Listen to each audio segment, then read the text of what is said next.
अलीज़े जमाली आखिर है कौन? हमको नहीं पता। तो फिक्र क्यों करते हो, मैं बताती हूँ ना, इसीलिए तो मैं आई हूँ।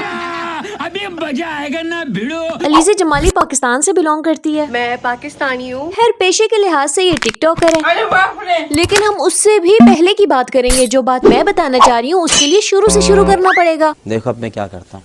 अलीज़े तो अलीज़े बेसिकली एक हिना आर्टिस्ट थी और एज अ हिना आर्टिस्ट ही अलीज़े को इंटरव्यू के लिए भी बुलाया गया क्योंकि ये मेहंदी बहुत अच्छी लगाती थी और नो डाउट ये बहुत अच्छा प्रोफेशन है। लेकिन अब तुम लोग सोच रहे होगे कि जब सब इतना अच्छा है, सब इतना स्मूथ है, तो प्रॉब्लम कहाँ है? मसला इसकी पर्सनैलिटी का सडन चेंज और इसकी शादी है। बल्कि टू बी वेरी ऑनेस्ट इसकी शादी तो शादी ही नहीं है। अलीज़े जब टिकटॉक पे वीडियोस वगैरह बनाती थी, साथ ही वो यूट्यूब पे व्लॉगिंग भी कर रही थी। इसकी स्क्रीन पे अपीयरेंस कुछ ऐसी थी कि ये खुद को फुली कवर्ड करके आती थी। टिकटॉक पे लाइव भी ये ऐसे ही बैठती थी। We are not in a relationship. और टिकटॉक लाइव के थ्रू ही अलीज़े की मुलाकात होती है एक लड़के से। Where are you from? मैं नेपाल। ये है आयुष सिंह ठाकुरी जो नेपाल से बिलोंग करता है और अगर इसके रिलीजन के बारे में बताऊं तो ये एक हिंदू लड़का है। खैर लोगों को भी इनका कपल पसंद आने लगा और टिकटॉक लाइव में इन लोगों ने रोमांचक बातें करना शुरू कर दी। कैसे हो आप? ये सब क्या देखना पड़ रहा है?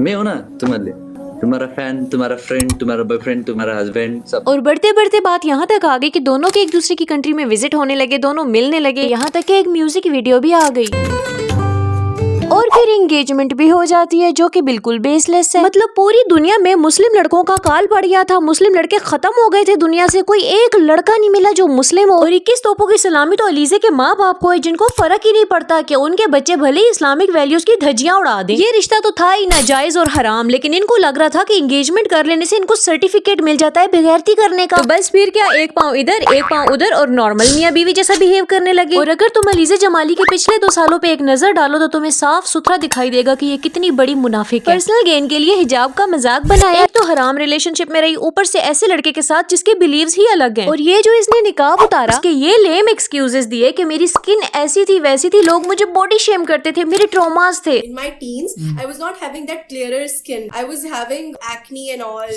I was not that much confident. यानी इसके मुताबिक निकाब या हिजाब इसलिए किया जाता है कि अगर फेस पे पिंपल्स हैं तो उनको छुपाओ, अगर स्किन क्लियर है तो दिखाओ। अरे ये क्या बात हुई, लोगों को कोई तो कहानी सुनानी है ना, तो चलो यही सुना लेते हैं। सब बकवास था क्योंकि ऐसा कुछ भी नहीं था। इससे पहले इसकी बिल्कुल भी इस तरह की स्टेटमेंट्स नहीं थी। इसकी पहले की और अभी की स्टेटमेंट्स में जमीन आसमान का फर्क है, खुद ही देख लो। ना मेरा निकाब हटने वाला है, ना मेरा हिजाब हटने वाला है। हिजाब तो मैं जब 15 साल की थी तब से कर रही हूँ। हिजाब तो मैंने कभी भी नहीं हटाना, नेवर नेवर नेवर। ना मेरा निकाब हटने वाला है, ना मेरा हिजाब हटने वाला है। हिजाब तो मैं जब 15 साल की थी तब से कर रही हूँ। हिजाब तो मैंने कभी भी नहीं हटाना। आई फील लाइक कि जो एक प्राइवेट चीज है वो प्राइवेट रहनी चाहिए, उसको इतना पब्लिक नहीं करना चाहिए। तो मैं कभी भी नहीं अपने निकाब और हिजाब को उतारूंगी। ऐसा है क्या? तो सेम इसी तरह अब इसने हिजाब उतारने से पहले भी स्टेटमेंट्स दी थी कि मैं निकाब उतारने लगी हूँ, लेकिन फिर आप लोग ये मत कहना कि ये क्या। जब मैं एकदम से आऊँ विदाउट मास्क तो आप लोग बोलो तुम्हें शर्म है? कुछ शर्म आया है? नहीं। If one day you will just see me without this, don't panic. तो गिरगिट ही है। इनकी बातों के न सर न धड़ न पैर। एक जगह कहती है मैं 15 साल की उम्र से हिजाब कर रही हूँ, मैं कभी भी नहीं उतारूंगी। दूसरी जगह खुद ही बोल रही है कि अगर मैं हिजाब उतार दूं तो ज्यादा रिएक्ट मत करना। जाहिर सी बात है, एक अलग रिलीजन के इंसान के साथ रह रही हो तो फिर उसके हिसाब से चलना पड़ेगा। जब वो तुम्हारे हिसाब से नहीं चलेगा तो तुम्हें ही चेंज होना पड़ेगा ना। खैर 2 साल के ड्रामे के बाद, इतनी बेगैरतियां करने के बाद, जो ब्रिज इसने बनाया था आयुष तक पहुँचने के लिए वो कामयाब हुआ। 4 महीने पहले इसने आयुष के साथ पता नहीं कौन सी शादी कर ली है, स्पेशल होती है कि interfaith marriage. So guys, we got married. बस इंटरफेथ वाला चौंचला वो इन्होंने कर लिया और इनको लग रहा है कि अब हस्बैंड वाइफ हैं। फिर मुस्लिम कम्युनिटी क्यों इनको हस्बैंड वाइफ मान रही है और फिर अलीज़े के पेरेंट्स उन पे तो वाह ही है, उनको लगता है उन्होंने अपनी बेटी की शादी कर दी है अकॉर्डिंग टू इस्लाम। क्योंकि अलीज़े एक मुस्लिम लड़की है तो मैं इसलिए बात कर रही हूँ कि अकॉर्डिंग टू इस्लाम तो ये शादी मानी ही नहीं जा सकती, तो फिर ये कुछ और ही बनता है। एक लड़का लड़की नामहरम जिनका आपस में कोई रिश्ता नहीं है तन्हाई में मिलेंगे तो ऑफकोर्स वो जिना के जुमरे में ही आएगा। लेकिन वही चीज अगर एक मुस्लिम और गैर मुस्लिम सरेआम शादी का झूठा ठप्पा लगवा के करते हैं तो वो भी तो जिना ही है, क्योंकि ये शादी ही इनवैलिड है। कुछ ज्यादा ही सच बोल दिया शायद, लेकिन लोगों के ब्रेन रोट हो चुके हैं बिल्कुल ही। इनकी शादी को कुछ लोग सेलिब्रेट कर रहे हैं और साथ में पता है क्या कह रहे हैं, लव हैज नो रिलीजन। अच्छा, ये रोमियो की औलादें जितनी भी ऐसे कमेंट्स कर रही है ना, मुस्लिम हो नहीं सकते, ये शैतान के पैरोकार हैं, वो इनसे करवा रहे हैं, ये कर रहे हैं। बल्कि थोड़ी मेहनत खुद कर लो, थोड़ा अपने दिमाग पे जोर डालो, खुद सोचो कि एक बंदा तुम्हारी बिलीव्स को मानता ही नहीं है। तुम्हारा बिलीव है अल्लाह है और उसका बिलीव है नौजुबिल्ला कि अल्लाह नहीं है, तो फिर लानत तुम जैसे लोगों पे कि तुम लोग ऐसे लोगों को प्यार के काबिल समझ रहे हो और अपना शोहर या बीवी होने का दर्जा दे रहे हो। हेड्स ऑफ टू आयुष जो अपने रिलीजन से टच से मस नहीं हुआ, जो रत्ती भर भी नहीं बदला, लेकिन तुमने पहले निकाब उतारा, उसका मजाक बनाया, उल्टी सीधी बातें की, फिर सरेआम हराम रिलेशनशिप में रही जो कि अभी तक रह रही हो। उसके बाद अब हिंदू रिचुअल्स को भी फॉलो करते हुए नजर आ रही हो।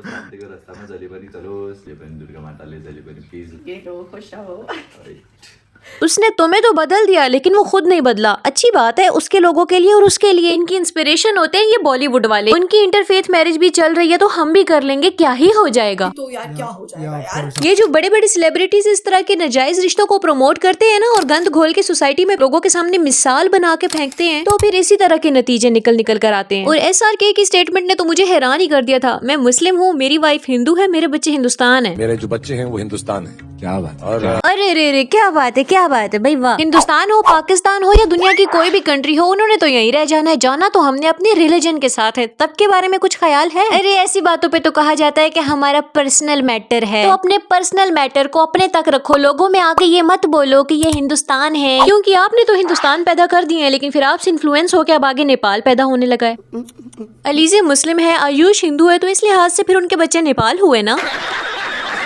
तो ये चीजें मत करो, लोगों में ये चीजें मत फैलाओ कि अपने बच्चे ऐसे पैदा कर लो फिर उनको कंट्री का नाम दे दो। खैर शाहरुख खान, हिना खान, जहीर इकबाल, इन सब की इंटरफेथ मैरिजेस हैं। अब इनडायरेक्टली ही सही, लेकिन इन्होंने इंटरफेथ मैरिज के कॉन्सेप्ट को प्रमोट ही किया है। देखो इस बात से तो तुम लोग भी एग्री करोगे कि अगर किसी की शख्सियत लोगों पर असरअंदाज होने की पोजीशन में हो तो वो अच्छी हरकत करेगा या बुरी, वो मिसाल बन जाएगी। फिर ऐसी और भी मिसालें कायम होती रहती हैं। और सबसे बड़ा मसला पता है क्या है? वो ये कि किसी को ये चीज गलत ही नहीं लग रही, जबकि कुरान पाक में सूरह बकरा की आयत नंबर 221 में साफ साफ मेंशन कर दिया गया है कि मुशरिका औरतों से निकाह ना करो जब तक वो मुसलमान ना हो जाएं। और दूसरी तरफ फरमाया है मुसलमान औरतों को मुशरिकों के निकाह में ना दो जब तक वो ईमान ना ले आए। और जो लोग ये कहते हैं ना कि प्यार हो गया था, पसंद आ गए थे तो ये हो गया था, तो वो उनके लिए ये देखो गौर से पढ़ो। अगरचे वो मुशरिक तुम्हें पसंद हो, वो दोज़ख की तरफ बुलाते हैं, दोज़ख की तरफ बुलाते हैं। अब इससे बड़ी और क्या ही बात होगी, या इससे ज्यादा मैं क्या ही बोलूं। मुशरिक से शादी करना गुनाह है, बुरा अमल है। अगर बुराई के ऊपर अच्छाई का लेबल लगा दो, यानी इनवैलिड मैरिज के ऊपर स्पेशल मैरिज का ठप्पा लगा देने से वो वैलिड थोड़ी ना हो जाएगी। आप कहाँ के ज्ञानी बाबा। मैं जानती हूँ बहुत सारे लोगों के लिए तो मैं चाचा कैदू बन गई होंगी, लेकिन कोई बात नहीं। हर रिलीजन के कुछ प्रिंसिपल्स होते हैं, कुछ लिमिट्स होती हैं जिनका पास रखना पड़ता है। नहीं रखोगे, खिलाफ वर्जी करोगे तो रुसवाई तो होगी, यहाँ भी और वहाँ भी। और जिन चीजों की पहले ही रोक है, जो रास्ता हमारे लिए बना ही नहीं है, उस रास्ते पे चलना क्यों। बात तो सही है। और बस यही थी मेरी आज की वीडियो कैसी लगी है कमेंट सेक्शन में लाजमी बताना। वीडियो को लाइक भी करना और चैनल को भी सब्सक्राइब करके ही जाना। मैं तुम्हारे बाप का नौकर नहीं हूँ।